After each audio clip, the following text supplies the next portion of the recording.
to you. I hope you had a great week. This has been a short week for you because it's Memorial Day. Again, we're still out on what Doc did on Monday. He never did tell us. But I guess maybe we'll never know. But I hope you had a great Memorial Day. And with that, I'm going to spend some time with the four most beautiful women I've ever known in my life. And who's that? My loving wife and my 3 grandkids. Uh-huh. You're not invited? Well, I mean, I knew if there was a compliment, I was not included. No. I knew I wouldn't be, but that's okay because I don't want to hang out with him anyway. Well, you definitely don't want to hang out with the kids either. No, and I don't want to hang out with those kids. I do better with kids when they can start kind of doing things on their own. Then I can just play with them. But I don't have to be responsible for their health and well-being. Yeah. Yeah, and that's like anybody. I mean, I can barely take care of myself. I think they're awesome. They are awesome. Very good kids. So. Well, not really, but they are awesome. Well, they're not well behaved. No, but they're awesome. But they are awesome. Yeah. I would agree with that. My God, I just laugh about them. Yeah, they're hilarious. Their personalities are so different. It's unbelievable. It really is. Yeah, they're pretty hilarious. And Austin, of course, she's wild. Of course, this is my sister's babies that we're talking about. And Austin is wild. Well, Austin and Landry are both wild, but they are totally different. And Landry's obsessed with him. She just loves him. She's Papa this, Papa that. She doesn't want anything to do with anybody unless you're Papa. That's right. So, all right. That's my girl. Well, so then hopefully you guys got to hang out with your families too on Memorial Day. Yes. So, it's all about family time. it's all about family time. Look at this softie. Oh. Oh. He's gonna jab me soon, so don't get too settled into him being nice. Okay. Are you ready for your questions, Yes. Dr. Murphy? Did you Yes. want to give a shout out to anybody today? I had these nurses in Nevada, Yes. and they these videos come out on Fridays, and they can't wait because apparently you post them at a certain time. I post them at 5 a.m. Yeah, and they all get around in a room or something like that, and they watch them, and they all screaming and yelling and everything. So, to my nurses in Nevada, Missouri, that work at the hospital, hello. Hello. Hopefully, he didn't just rat you out for being off the clock. I don't know if While they're you're off the watching. clock. They all pull it up, they get around Okay. a room, they all watch the screen because they just want to see Okay, what I have to cool. say. Yeah. So, yeah, funny bunch. Yeah, cool. Well, Yeah. hello, Nevada nurses, and everybody else watching, of course. Yeah. So this Friday, we have a couple of really fun questions. Well, really 3 questions that we're going to ask you today. And your first question, Dr. Murphy, I want to ask you about SpineBlock injections. We want to know what they are and what's the deal with the SpineBlock injection. You're talking about steroid shots in the back, I guess. I guess. I don't know. People with back. Yes. I mean, you're not talking about anesthesia, like going in and have C-sections. You know, I don't really know. This is the problem. You know, I don't see I these didn't do questions up research. front. Yeah, I know. And so you just come up with these questions, and I have not a clue Hey, I what you're was talking asked about. this question, and I just was like, okay, this person probably knows what they're talking about. I suspect you're talking about steroid shots in the Okay. back. So people get back pain, Okay. and they have a disc problem and Yeah. facet problem. So they go see a back doctor, and a back doctor says, "Oh, we're going to do steroid shots in your back," and so what it is they do, they pinpoint where the problem is in your spine, and they'll numb it up, and they'll put a little shot of steroid in there and see if that helps. Here's the problem.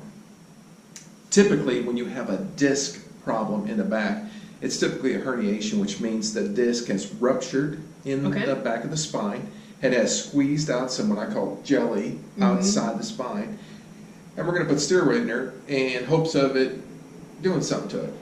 Well, the fact of the matter is, it never does anything to it. Oh, wow. This is an insurance company ploy, okay, to where they make us jump through these hoops instead of doing surgery or aggressive physical therapy. Oh, you got to have shots. You got to have a series of 3. Okay, why 3? I don't know. Just arbitrary. Arbitrary. They come up with a number. Yeah. You got to have 3 shots. 3's a good number in comedy. Yeah, 3. It's a good number in baseball. 3 strikes. Yeah. So just arbitrary number. 3 shots in the back. It means absolutely nothing. It's kind of like people with steroids in the joints. Why can you only have like 2 or 3 shots of steroids on your knees per year? Because that's all the insurance companies pay for. This is all insurance company driven. And so I don't like steroid shots in the back. I do not think the efficacy of them is very, very low. there's some inflammation back there. Is it going to help with the inflammation? Sure. Is it going to solve the problem? Absolutely not. Okay. And of all the people I've seen with herniated disc in the back that have had steroid shots in the back, what percentage has actually had relief and never had to have surgery? 2%. Really? Wow. That's how So it's a total waste of time and money. it's totally worthless. It's a lot of pain. It costs an unbelievable amount of money. I mean, here's a cool thing. The shot and the needles and everything. The whole equipment cost is probably, oh gosh, $50. Mm-hmm. The shot costs about $1,800.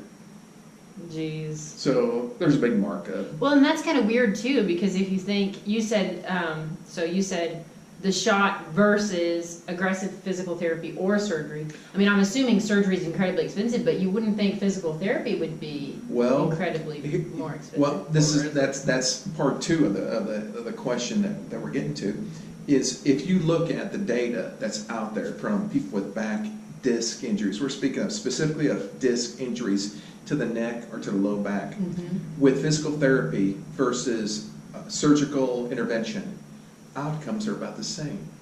The problem is this: the physical therapy part takes about a year, 2 years to achieve the same results as back surgery.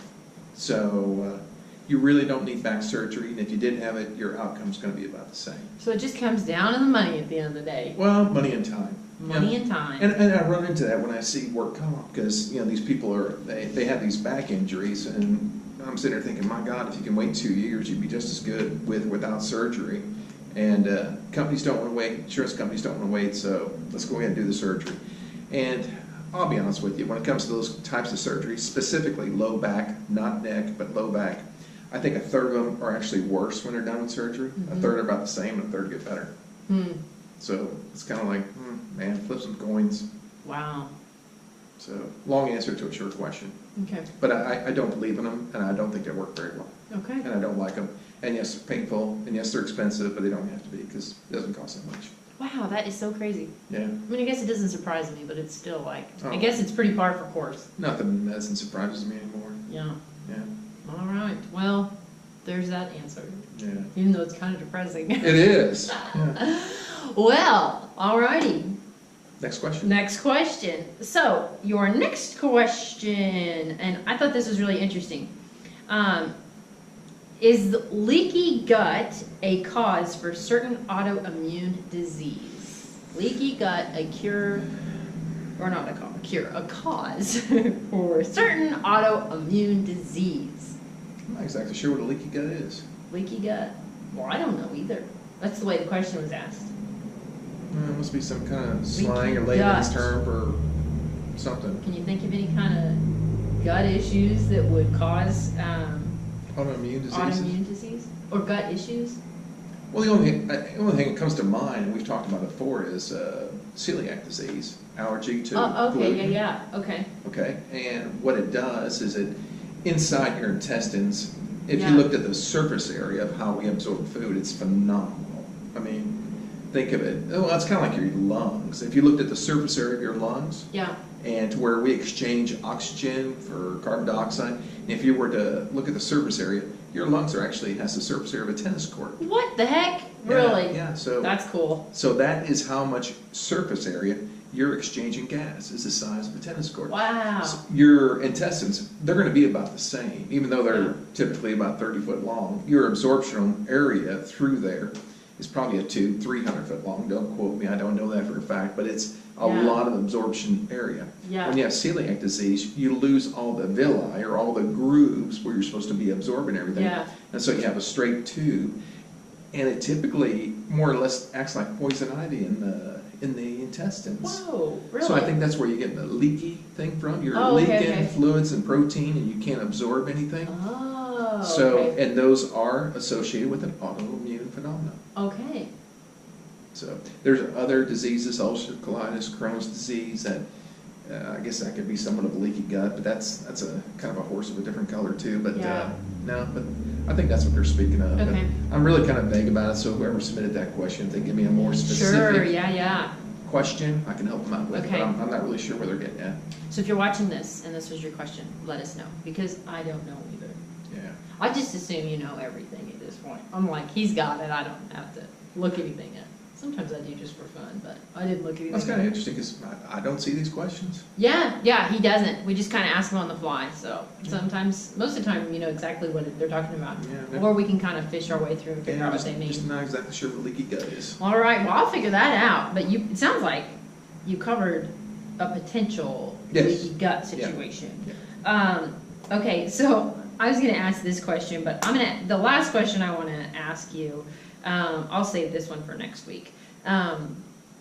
We had a patient the other day, we were talking about Vick's Vapor Rub, okay? Mhm. And I mean, I am like a crazy person with Vick's Vapor Rub, especially if I'm not feeling well. I mean, I'll rub it up into my I don't think the Vicks nose. Vapor Rub has anything to do with the fact that you're crazy. No. But I am a crazy person with it. I mean, I'm acting like, I don't know. I mean, I rub it up my nose, all over my chest, underneath my, like right here, like above my mouth. Oh, stop I already. mean, everywhere. Is there anything that it actually does? It has menthol in it, and I think it. The answer to the question, I've actually looked at the studies, Okay. and so it really doesn't do much of anything. However, Yeah. it does get through the mucus and stuff, and so you get the feeling that it's doing something. It really hasn't really shown to do Aw. any benefits. So it's sort of just like a fake out. Yeah, placebo. Well, I love it. If it works, use it. Yeah, and I don't know. I mean, it does feel like you can breathe better, but man, so when they tell you to rub it on your chest right here, it doesn't matter. It just rub it wherever. I think you just put it on your chest so you can breathe it. I mean, put it on Okay. your chest, it's not like it's going to be absorbed into your skin or anything. It doesn't go directly to the lungs. Yeah, I like rub it on my chest, behind my ears, or rub it up my nose. I mean, I'm like dousing myself in Vicks. Dave is like, wow, you smell like my grandma. He's like, I don't really want to you be. need some mothballs and you're Yeah, golden. no kidding. Yeah, he's like, all I need is Vaseline for my lips. Vicks Vapor. Yeah, so he's always like, oh yeah, that's Oh, real sexy, Lord. Michelle, rubbing Vicks all over your body. He's You're like, truly a God. freak, you I know mean, that. really, yeah. So, but I love it. So, if you are a Vicks person, shout out to my Vicks people. So, all right. Well, those are all the questions I think we should cover. I'm going to save the rest of them for next week. Does your daddy know you're a freak? Yeah. Well, I think everybody does at this point. And if you don't, where you been? You know? All right. I think that does it for this one. Okay. Was that good for you? Oh, it's Good perfect. questions? Yes. Okay. Well, thank you for submitting your questions. Again, this advice is free. You get what you pay for. So keep submitting your questions. Share this with a friend, and we will see you in a week.